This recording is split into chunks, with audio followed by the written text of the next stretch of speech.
Uhum. Agora, como é que você compara, por exemplo, esta comunidade, este senso de comunidade desenvolvido pela Loud, com, por exemplo, com a comunidade do Gaules, ou do Hum, Casimiro? Como é que você compara os desenhos, as aspirações, as expectativas e realizações desses grupos? Que tipo de diferença existe? legal. Não, interessante. Todas são comunidades, porém são comunidades que entregam algo diferente para públicos diferentes. Se você olha para a comunidade do Casimiro, talvez seja o público interessado em futebol que mudou as percepções e lugares e formas de conteúdo que eles querem consumir. Ele não está mais, às vezes, acompanhando jogos na TV ou vendo os comentaristas dos programas tradicionais. Ele quer ter um contato muito mais cru e natural com o streamer, um cara que reage aos jogos, reage a vídeos e também traz a visão dele, às vezes até enviesada, sobre futebol. É isso que a galera quer, é a verdade. No caso do Gaules, é um jogo chamado Counter-Strike, a principal comunidade dele, e uma jornada de anos de live sendo construído vendo os fracassos e vitórias daquele streamer, do Gaules. Então, é um pouco parecido mais do que a do Casimiro com o que é a Loud. Na Loud, hoje, a gente traz uma marca que não tem uma cara, porque a minha ideia fazendo a empresa era exatamente aquela que eu falei, eu não posso ter uma imagem dependente do meu rosto como influenciador, então a gente cria uma marca. O termo exato poderia ser... que não é pessoal, impessoal. Então é uma marca que a galera pode torcer, que independente se um dia eu morrer, a marca deixa um legado e pode ser perpetuada. E é um conjunto de jogos que hoje a gente trabalha. O Counter-Strike é um jogo que a gente não atua, então por isso que diverge um pouco da comunidade do Gal. Só que a gente está no Valorant, no Free Fire e no League of Legends, que são territórios muito grandes e que, mesmo sendo jogos, tem públicos bem diferentes. O Free Fire, por ser um jogo mobile, um público bem mais acessível. Então a galera não tem o poder aquisitivo de ter um console ou um computador de última geração. Enquanto no Counter-Strike, para a pessoa jogar, tem que investir pesado em um computador gamer. Então eu acho que essas são as diferenças. Você estava lembrando do Casimiro, né? Qual você acha que vai ser o papel das transmissões de futebol por meio da internet nos próximos anos? Porque até alguns anos só tinha televisão e a TV aberta. Aí aos poucos você passou a ter também a TV no cabo, uma assinatura que também servia o futebol. Nos últimos 2, 3 anos entraram outros players, né? E entrou a internet com força transmitindo o futebol, que é uma coisa que mobiliza milhões de pessoas no Brasil, a população gigantesca, e gera muito negócio. Fazendo então um parênteses nessa nossa conversa, qual que é o futuro da internet, o esporte e o futebol, em particular, em relação a, por exemplo, as estruturas que já existem, como a TV? Cara, é complicado isso, a gente saber exatamente qual que é o futuro, mas uma coisa que a gente percebe é que o jeito que as pessoas, principalmente as novas gerações, gostam de consumir conteúdo e produtos como futebol e transmissões assim, mudou bastante. Então hoje você compete muito mais, está muito mais fragmentado. Tem gente que gosta de ver os vídeos curtos com os melhores momentos ali num TikTok. Tem gente que gosta de assistir o jogo inteiro numa transmissão de extrema qualidade, qualidade de imagem, narração mais séria, imparcial e tudo mais. Tem gente que gosta de ver um cara no quarto dele reagindo aos jogos como se fosse um torcedor e dando a opinião dele.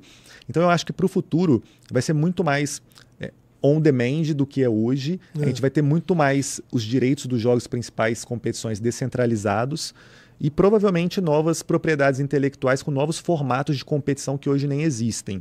Eu não vejo o futebol durando do jeito que é hoje nos próximos 100, 150 anos, nas mesmas regras, mesmo tempo de duração e formatos tradicionais. E a gente já vê alguns pilotos aparecendo aí. Tem a própria liga do Piquet, que rola lá fora agora, que é a Kings League, que diminuiu os tempos, colocou várias regras diferentes que puxam mais para o entretenimento e uma linguagem digital, e está fazendo um baita sucesso no público jovem, sabe? Que coisa, né, rapaz? E é uma adaptação.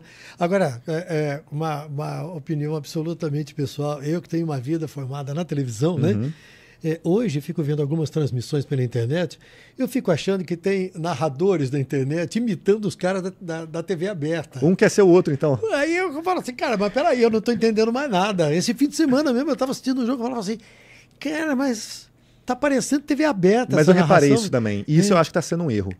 Porque se eles têm uma proposta de fazer algo diferente no estilo que deu certo e levou eles até ali, eu acho que não pode chegar um momento que você quer agradar gregos e troianos e tá no meio do caminho. Você tem que sair de cima do muro e fazer o que você se sente bem, fazer o que é verdade para o seu público, para a sua comunidade, porque essa é uma crítica. Ao mesmo tempo que você não espera, às vezes, de uma transmissão de comunidade ser tão profissional em qualidade de imagem, transição de cena e todos os detalhes e todo aquela burocracia ali da transmissão, você também espera uma narração, às vezes, muito mais empolgada, com toda aquela questão mais séria das terminologias e imparcialidade de uma TV que você não espera numa transmissão de internet. Então eu tenho reparado igual isso. Parece que um está querendo ser o outro e aí no final ninguém tem a sua identidade. Pois é, você perde a sua identidade, realmente perde, né? Você citou agora há pouco, rapidamente, pandemia. Qual foi o papel da pandemia na consolidação do sucesso dos games e de empresas como a Loud? A pandemia foi um péssimo momento para todo mundo, né? Ninguém gostaria que tivesse acontecido e as implicações dela foram majoritariamente negativas. Mas um efeito quase que colateral de todo mundo estar em casa foi que a galera ficou muito mais conectada. Você quebrou uma barreira de pessoas que às vezes nunca tinham imaginado que teriam tempo de jogar um jogo durante várias horas no dia, porque a molecada não estava na aula. Tinha um período que não tinha nem aula online. Então eles tinham que se divertir, se entreter com alguma coisa. Muita gente teve a primeira experiência com jogos aí. Pessoas, muitas mulheres, muitas pessoas que antes não tinham acesso a um dispositivo de alto desempenho, puderam jogar no celular da mãe ou de um parente, nas comunidades do Brasil. Então, isso foi algo que acelerou, eu diria, no período da pandemia, talvez tenha acelerado em 10 anos o número de adeptos a jogos, novos jogadores e principalmente espectadores em transmissões ao vivo. Você lembra os números da pandemia, daquelas lives dos sertanejos, que explodiram, quebraram todos os recordes? Não foi diferente nos games também. Os números inflaram de uma forma absurda. A todo momento, você tinha muita gente consumindo conteúdo online. Então, isso ajudou a empresa, ajudou a maioria das empresas dos jogos a terem mais receita, mais acordos comerciais, mais espectadores e clientes. É claro que isso tem um impacto que depois da pandemia, esses números necessariamente têm que desinchar, né? Tem que voltar à normalidade. Isso. E aí, terminou a pandemia? Terminou, todo mundo estava achando que era o novo normal. E aí? Cara, Continua? retraiu. Eu diria que se a gente traçar um paralelo de antes da pandemia para pós-pandemia, a gente evolui de qualquer maneira, porque houve uma retenção que ficou ali latente. Mas, no geral, quando deu essa desinchada e voltou à normalidade, muita gente não estava preparada. Então, muitas empresas acharam que iam continuar crescendo naquela velocidade, tiveram que reduzir, tiveram que demitir gente, reduzir custo, mudar o modelo de negócio. Isso aconteceu em todo o mercado de tecnologia, desde os desenvolvedores de jogos mais bilionários aí do Brasil e do mundo inteiro, até mesmo empresas como a Loud, agências, organizações de esportes, que também estavam num momento que era diferente do normal.